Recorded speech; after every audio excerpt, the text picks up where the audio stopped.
Hi, I'm Nancy with girlsinthestacks.com, and I am here with Mark Fadden, who has written The Brink. It's a international thriller, mystery, adventure story, and I'm really excited to talk about it with you today. I'm excited too. Thank you for having me. You're welcome. First of all, this book is so heavy. I just went went into kind of overload because it talks about a lot of financial, international types of finances, things that I was kind of over my head, a little over my head. But I was like, you must have done an awful lot of research or been a finance major in college or something. I was not a finance major. In fact, probably the one decision that made me not be a finance major was the very first college class I had.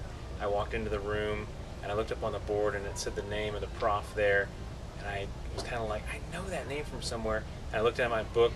She had written the book. Professor Shackelford, I'll never forget. So if she sees this, you're on video now. No, she, but I knew I was in trouble because finances and the world of economics, it's a very complex world, and it took me about a year to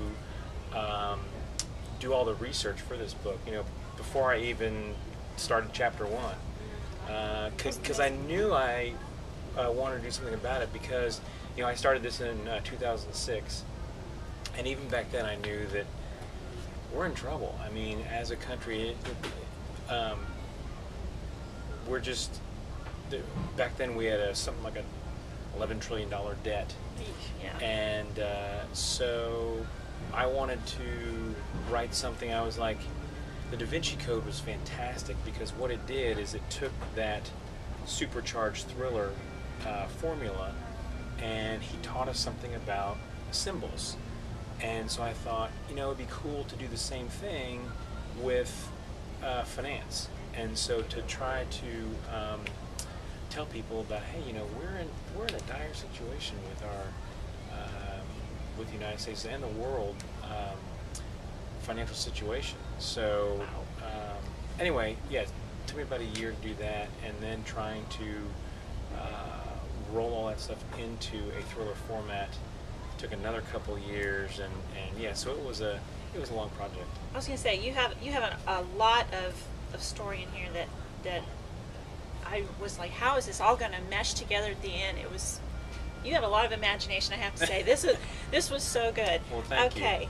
And anyway, in this book there's an organization, the bad guys, called the Bilderbergers. Mm-hmm. And I was just wondering, is that based on any kind of a real organization from your research? Or? Yes, it's a real. Well, people say that they're real, and some people don't. Some people say it's just kind of this fringe group that thinks that they're real, kind of like UFOs or aliens. Men in Black, yes, that kind of thing. But they were named that because they first met, supposedly, in 1953 in a hotel in the Netherlands called the Bilderberg Hotel. So, and they've never, and that's kind of the whole beauty of their secret society, is that they've never really had a name. They've never really given themselves a name. So people just call them the Bilderberg Group. And so, but yes, I mean, if you were to go onto Google and just Google Bilderbergs or Bilderberg Group, you will get a whole, probably thousands of pages on who they are and what they do. They're supposedly the new world elite, and they're gonna take over the world, and they do something sinister in this book, and I can't really tell you that. So no, we don't want to spoil. No spoilers. The female lead in this book, her name is Sydney Dumas. Dumas, right? Dumas, yes, correct. So I was gonna say, parlez-vous français? No. Okay. No, I parlez-vous Google Translator. So yeah, there you go. There's some Spanish in there too, and I relied on a friend of mine to do all the Spanish translations, but no one I know knows French, so I was like, Google's got to have something, and of course Google once again to the rescue. And Sydney works for the International Court of Justice, so I was wondering if that's also an actual organization. That is true, yes. They are a real organization based in The Hague, and so yeah, she's that part of it's real as well. So again, kind of like the Da Vinci Code, but I mean I think that is just, that book is set the bar so high, and it's for a thriller writer, it's like the Bible. I mean, you can't get much better than that. So I thought he brought in a lot of true stuff. Maybe I'll do that too, and kind of walk that fine line between fact and fiction. So massage it a little towards your story, but exactly. Work that in. Kind of like fuzzy math, or something like that. So. There you go.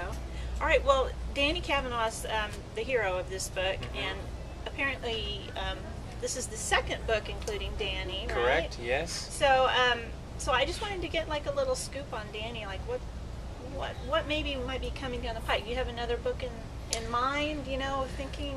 See, I think Danny's a very interesting guy. When this book starts out, he's contemplating suicide in northern Mexico, and he's a fugitive. He's a lawman. He's a Texas Ranger, but he's also hiding out from the law because he's on the run for a murder he had to commit. In the very first book, 5 Days in Dallas, that's where he's still in Dallas. He's a Dallas cop. He's trying to figure out this murder, and these books are kind of an evolution. He's a guy in his mid-30s, so he's still evolving, as we all do. But I mean, there's going to be a third one with him, and it might be back at back in the border, or back. I don't really know yet. I mean, it's things are kind of popping around in my mind about where he should be. But I mean, he's a really interesting character. I really like him a lot. I liked him too. And of course the opening scene where he's in the Mexican wilderness and he sees something going on at the monastery, and I'm like, is this the part where the half-naked lady comes in? Yes, it is. Yes, it is. That was pretty interesting. You gotta have something in there for the guys. So yeah. There you go. Okay, well, and I also wanted to ask you, you have a blog about your experience as a writer and promoting yourself, and it's called? It's called the Nightstand Diaries, because as a writer, it's not just about trying to sell books. It's about trying to get into your reader's world, and probably one of the best things you can have is to have somebody's book on that nightstand. Have your book on somebody's nightstand. So that's why I called it that. But yeah, it's social media is just such a huge new world. I mean, it's the new frontier, and it's so confusing, especially for someone, for like an older person like me, in Not the that whole, old. social media. Well, like, Stop it. for in terms of social media, like, I went to a class on it down the road, and there was a kid. He was probably 23, and he was teaching it. I mean, he was just going through rapid fire about how all these things are. I'm like, wait, slow down. I'm taking notes. I am. Man, I was feverishly taking notes, but no, it's just there's so many things to do. I mean, people like myself, we can market things in so many ways now, but I mean, it's almost too much about how, what's the best way to go, and while like a TV commercial will be way too expensive to do, you can do a lot of these social media things for free, but you just have to know which is going to work best for you. So what I wanted to do is to start this blog to show other writers what I'm doing, and so they can learn by my many mistakes and hopefully not make the same ones, and maybe mirror some of the successes that I have. I've been reading your blog, and because I'm very interested, and of course I'm an aspiring writer too, thwarted, but I'm going to keep that one of my favorites. Oh, that's good. And so I just want to ask next, what is in your stack, your nightstand? My nightstand, well, beyond the Brink. No, I actually just read this book called Heat. It was Bill, I forget his last name, but it was the book about how he spent a year in Mario Batali's kitchen. Ooh. And I'm the... Are you a foodie?